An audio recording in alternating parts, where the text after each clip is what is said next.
One thing that really surprises me is the fact that we're actually talking about this, these top secret raids. And, you know, 10 years ago, even 5 years ago, this would not be something that we're discussing. You'd find out about something that the SEALs were doing maybe, 5, 10 years later after their operation. So why do you suppose the U.S. government, the military, is making it known that they have these secret operations that are going after terrorists, not only the successes but the failures?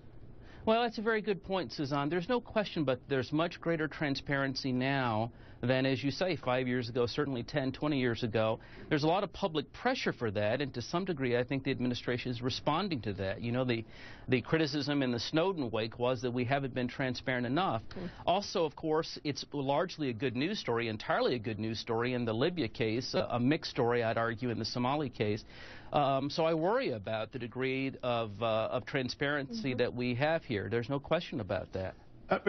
Very quickly, I mean, what about the U.S. mission? You've got U.S. Special Forces going into the Libyan government, ostensibly a friend who's going, hang on, please explain. We didn't know about this. Somalia is a different case in many ways. But what about the U.S. reputation being seen as they just go in anywhere they want and take whoever they want?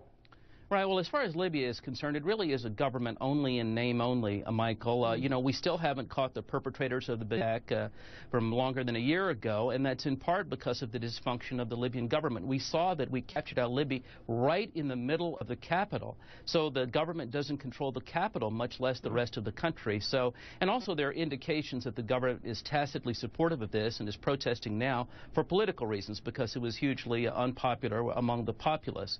Likewise, the same is true in Somalia. There's not much of a government there as well. So these are lawless places, and there's a long recognized legal principle that a country has the right to defend itself, and we are doing that in Libya and Somalia because we're not getting the cooperation of the Libyan and the Somali government. Indeed. Clark and Irvin, appreciate that too.